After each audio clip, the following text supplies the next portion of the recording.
mais uma vez com o nosso programa Um Fato, Duas Visões, um programa produzido pela Faculdade de Ciências Humanas e da Saúde e pela Faculdade de Educação. Nosso convidado de hoje é o professor Claudinei Afonso, do curso de Psicologia. Tudo bom, professor? Tudo bem. Nosso tema é adolescência e gravidez. Como sempre, estarei trabalhando com a professora Neide Noves. Tudo bom? Obrigada. Professor, como é que o senhor chegou nesse tema? Bom, a gravidez da adolescência aconteceu em termos de pesquisa por conta de várias questões. Primeiro, o meu trabalho de mestrado com adolescentes em conflito com a lei e, ao mesmo tempo, eu tinha uma pesquisa no Núcleo de Estudos da Violência da USP sobre prevenção dos maus tratos contra criança e adolescente no Brasil. E a ideia de prevenção sempre foi algo interessante para mim, né? Porque eu acho que é mais importante a gente prevenir do que remediar ou fazer o atendimento posterior, né? Então, no trabalho de pesquisa da USP, a gente percebeu que a questão da prevenção no Brasil é algo muito iniciático ainda. A gente tem poucos trabalhos que focam a prevenção e as atuações, no geral, não são preventivas, né?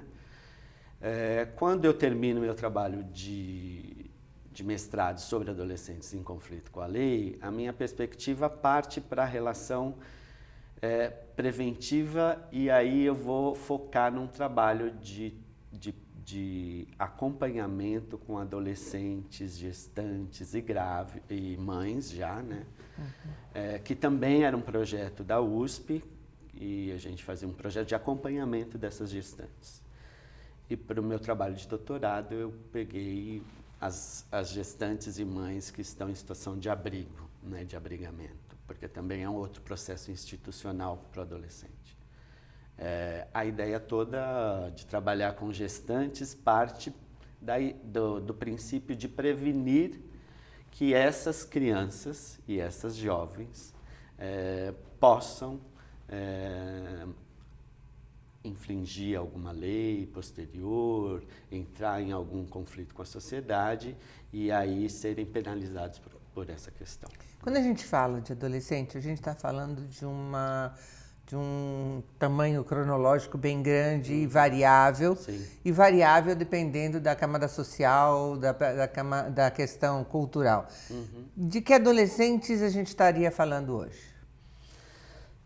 Bom, eu vou partir de uma ideia de maturidade. Então, para mim, a adolescência pode ser algo que permeia a vida de qualquer um de nós em qualquer momento, né? Uhum. Dependendo da questão de vida que a gente está falando. Mas em termos emocionais, eu estou pensando num momento onde as questões da maturidade, tanto físicas como psíquicas, se manifestam no sentido de a gente passar de um processo mais infantil, no sentido de fantasiar a vida, e entrar num processo mais da realidade, no sentido de ter o potencial de viver as próprias fantasias, né? Então, o adolescente, para mim, é aquele que sai de um processo único e exclusivamente, não que a gente perca a fantasia ou a imaginação, mas a ideia de que eu posso entrar em contato com uma realidade que não seja compatível com aquilo que eu espero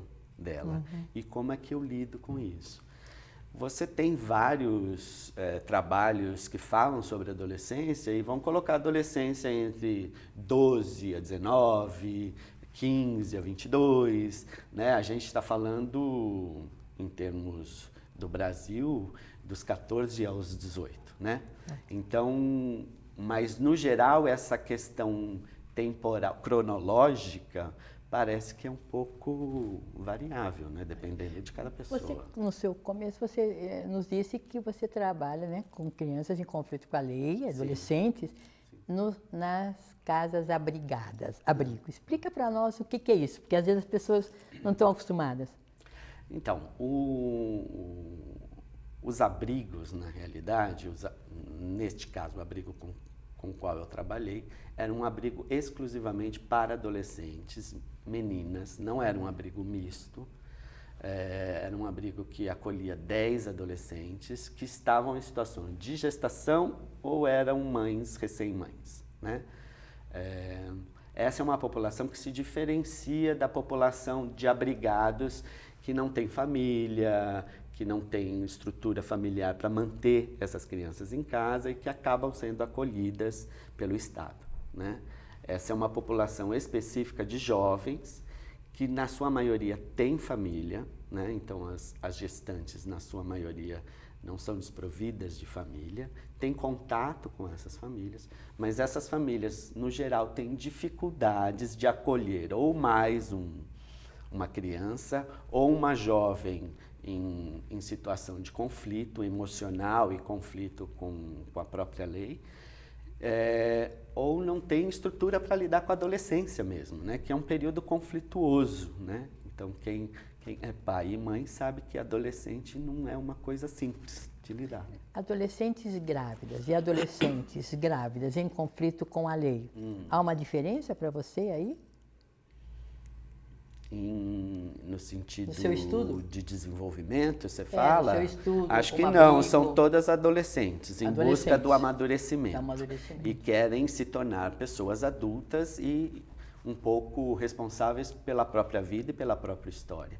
Acontece que é um processo muito complexo você amadurecer e se responsabilizar pelas suas questões, numa sociedade onde você tem pouco, ou numa condição de vida, mais do que na sociedade, mas uma condição de vida que te impossibilita lidar com isso com tanta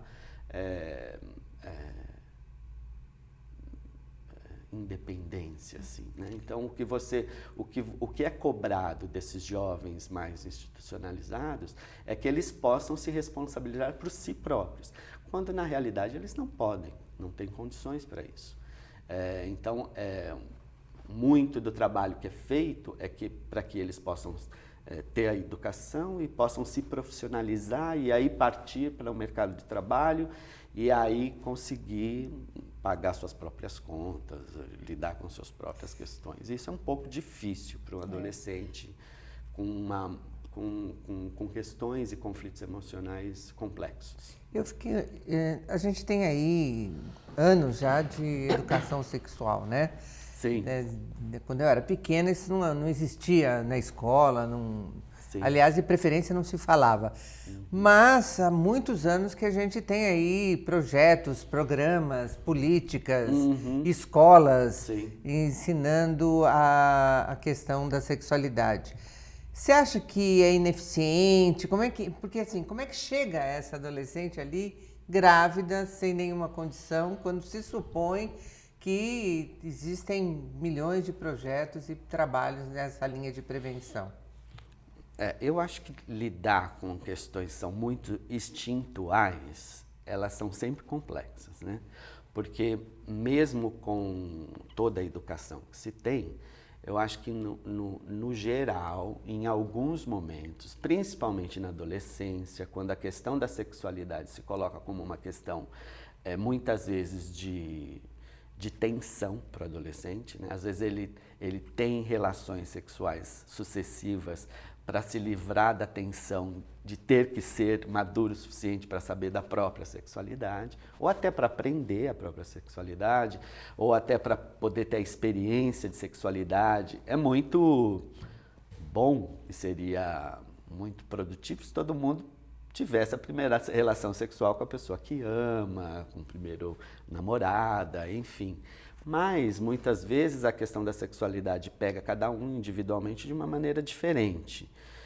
Eu não acredito que os programas sejam ineficientes. O que me parece é que, neste período, o exercício sexual vai ser exercido, vamos dizer. Um pouco por isso também se colocam essas meninas separadas dos meninos? Então, essa era uma prerrogativa, né? Mas eu também já peguei casos que você pega adolescente que sofre questões sexuais, não só de outros meninos, né? Mas nos abrigos a questão não é essa. A questão é que essa casa era uma casa especial. Hoje em dia ela não existe mais. Hoje em dia só existem abrigos mistos, né? Por que que era uma casa especial? Porque tinha uma alimentação especial, tinha um programa de envolver essa adolescente para que ela pudesse se vincular mais com o bebê. Mas muitas vezes a jovem não tem condições para isso. E a gente tem um país também com uma dimensão muito mais continental, e você fica pensando, por exemplo, conversando com uma professora da Federal do Maceió, e ela fala que lá gravidez na adolescência não é uma questão social, entende? As jovens engravidam, isso é normal, faz parte da cultura, né?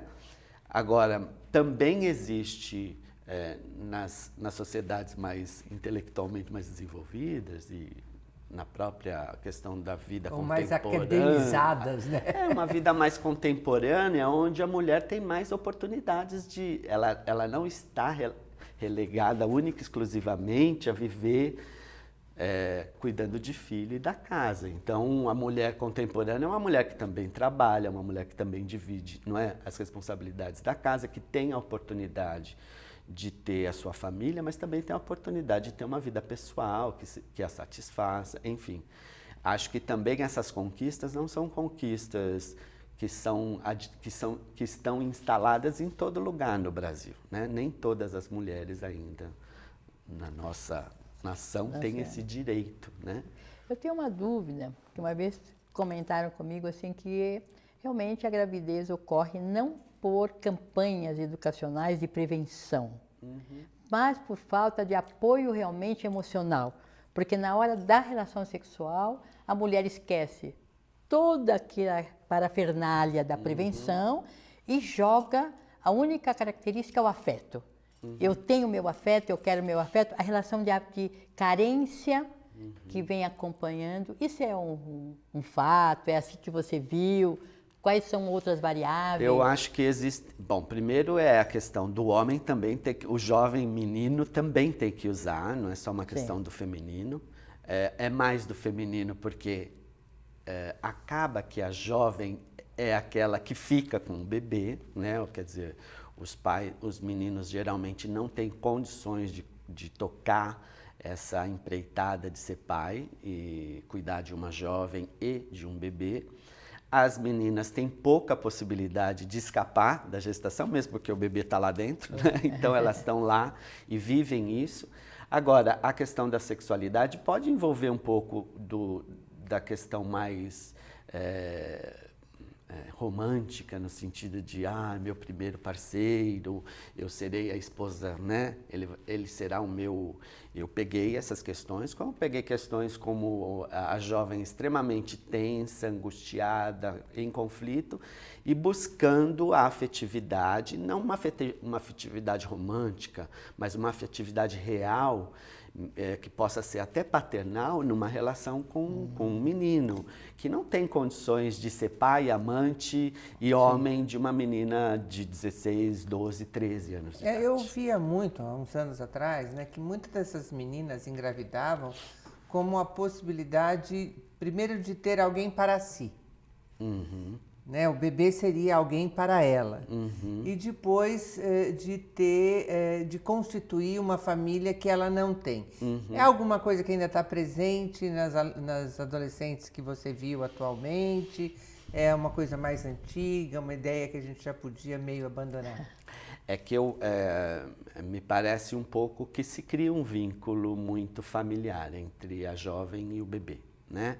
E é um vínculo de parceria mesmo. Né? Esse bebê é meu e a minha vida está em função dessa criança, né? O que é uma visão também um pouco, às vezes, difícil para a jovem manter, porque não é real, né? Ela também tem necessidades pessoais, afetivas, de ser acolhida como um bebê, de ser sustentada emocionalmente por uma sociedade que possa, ou por uma família que possa ampará-la, né? Porque também ela passa por um processo de dependência, né? Então ela também fica dependente, fica mais infantil, fica mais carente emocionalmente por conta de uma gestação. Eu acho que toda mulher, nesse sentido, eu não sou mulher nem gestei nada. Espero que fique claro no programa. Mas assim, a mulher fica mais nós frágil. somos mães. Né? Vocês que viveram essa experiência. Tem uma fragilidade maior, não fragilidade no sentido de fraqueza, mas uma necessidade maior de ser compreendida, de ser atendida, de poder ficar em conflito, porque existe alguém que vá poder entendê-la. E essas meninas não possuem essas pessoas. Claro. Claudinei, né? Estou num programa, tem que ser sério. Fala. Claudinei, pensando nisso que você está falando, eu queria que você contasse um pouco momentos que te tocaram e que te marcaram como pesquisador nesse seu trabalho. Foram vários momentos. A primeira grande revelação para mim é o fato de que muitas jovens deixam os seus bebês, abandonam os seus bebês, porque não têm condições de carregá-los. E não é porque elas não queiram os bebês. Na maioria das vezes é porque elas sabem que se elas deixarem esse bebê ali, ele vai ter melhores condições de vida do que com ela. Ela acredita nisso. Não sei se isso é uma verdade, não sei se é.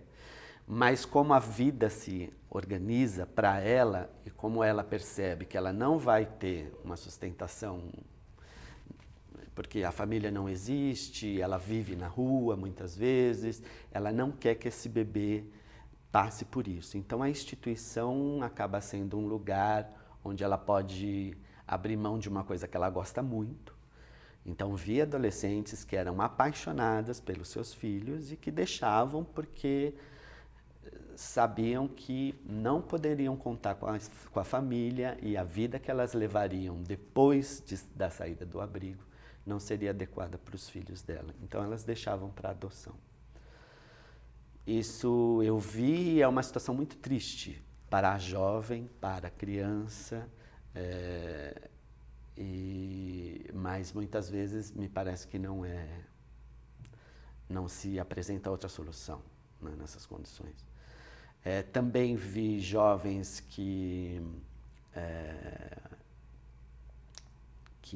ficam um pouco à mercê do judiciário, né? Porque o judiciário é que determina o que vai ser feito, se vai levar a criança, se não vai levar a criança, se vai ser transferida de abrigo, se não vai ser transferida de abrigo. Então, um adolescente que vem de outros abrigos para São Paulo, porque tem as condições aqui melhores e possibilidades maiores de vida, e que fugiam com seus bebês para ficar na rodoviária do Tietê pedindo dinheiro para voltar para as cidades dela, porque é onde ela tem os amigos, onde ela tem as pessoas que ela conhece, mesmo que lá, nessas cidades, elas não tenham família, né?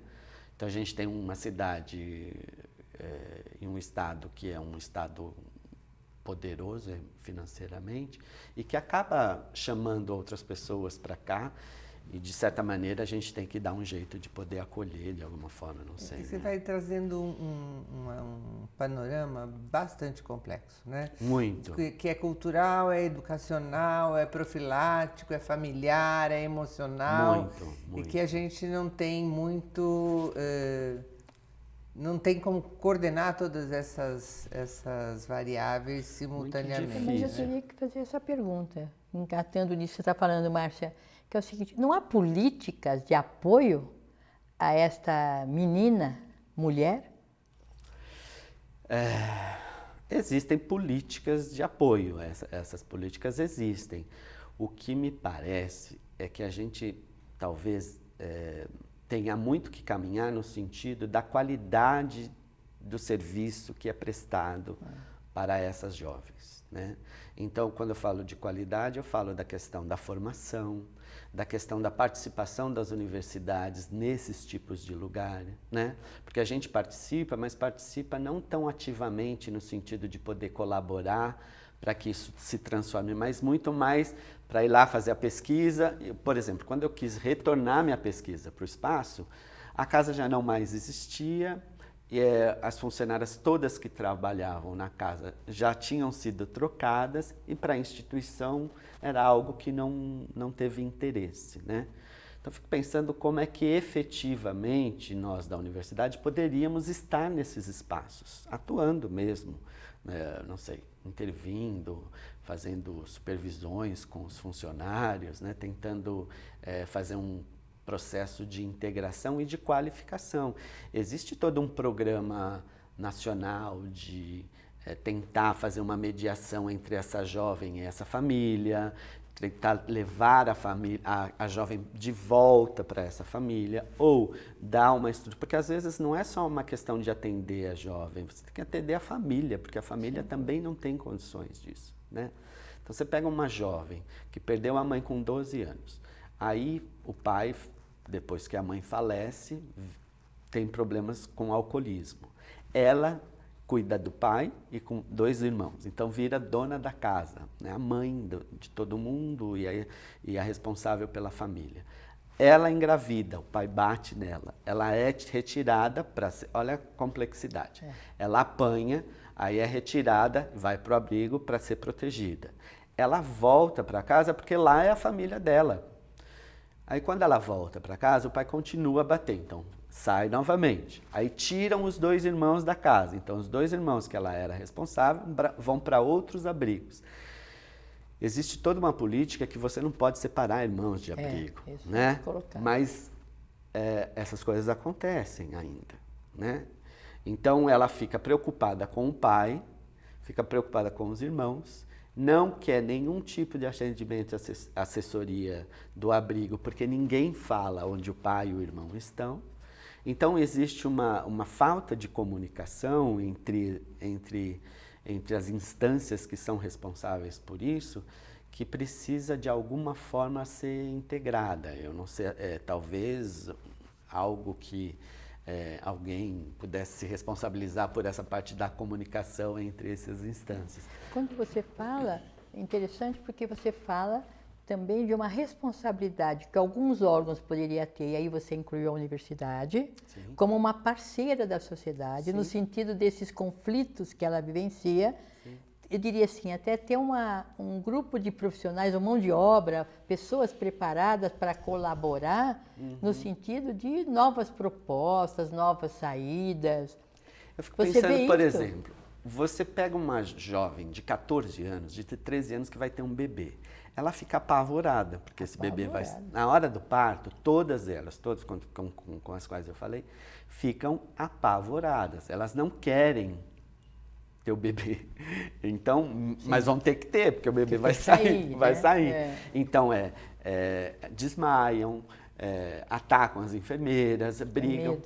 Medo, né? Precisa ter alguém com... Às vezes precisa de contenção física para que elas possam ir para a mesa de parto.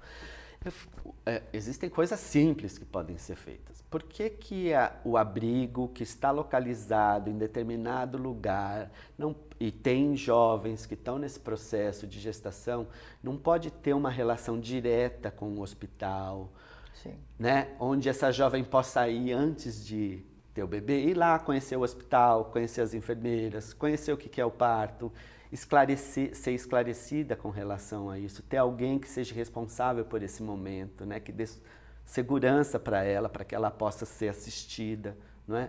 Então, às vezes, você tem o pré-natal, que é feito em determinados locais, mas muitas vezes essa relação ainda não passa da relação do pré-natal, né? Então, acho que tem muita coisa que a gente pode fazer nesse sentido. Não é tão complicado, né? Quer dizer, a situação é complexa, mas essa alternativa acho que você dá... porque é tudo muito burocratizado, né? Mas a gente tem um papel aí da universidade que não é só pesquisar, não, é só e discutir, né? É fazer convênios com as instituições, ou fazer convênio com as prefeituras, com o Estado, a gente poder ter pessoas, alunos competentes que a gente tem, que podem ser supervisionados por nós, ou até um serviço de supervisão nas instituições, financiada, não sei pelo Estado, mas por alguém que a gente possa dar esse serviço, porque todas as pessoas que trabalham em prol dessa população, elas têm um interesse que essa população... Não vejo ninguém que não tenha. Sim. Agora, que faltam instrumentos para isso, faltam. E um deles é o conhecimento, é o debate, é a discussão, é ampliar as visões. Acho que foi um pouco a sua decepção nesse trabalho, assim, eu não poder efetivar algo mais contínuo e prático para aquilo que você tinha estudado? Acho que sim, primeiro porque a gente tem pouco tempo, né? E é um trabalho acho que até de militância, de você continuar e caminhar nessa área, mas é um trabalho muito árduo, né, de ser feito. Então eu tinha uma perspectiva e ainda penso em fazer pelo menos um guia, uma cartilha, não sei, que viabilize algumas ideias para os profissionais que trabalham nessa área, falando das questões emocionais das jovens, questões que às vezes são muito simples, né? E que não precisam de grande... Algumas passam por imaturidade, outras por ignorância, outras por falta de contato. Falta de sensibilidade, às vezes, falta de reconhecimento do próprio trabalho, das pessoas que trabalham nessa área, né? Uma área social muito desvalorizada, né? E a minha questão é a importância do período gestacional, tanto para a mulher e quanto para os futuros bebês e cidadãos brasileiros, né? Bom, eu ficaria com você aqui horas conversando, mas a gente tem que terminar. Você quer fazer alguma colocação antes da gente acabar? Eu quero agradecer a oportunidade e dizer que sempre que for para falar desse tema, principalmente do tema da prevenção e do cuidado com a mãe, a gestante, né, e com esse bebê, que eu acho fundamental para a gente não ter uma sociedade que posteriormente possa ter sofrimentos psíquicos graves, né, questões de doença crônica, né, questões de conflito social que podem ser minimizadas com programas preventivos mais voltados para essa população. Obrigada, professor, pela sua colaboração. Ficamos hoje por aqui com o nosso programa Um Fato, Duas Visões.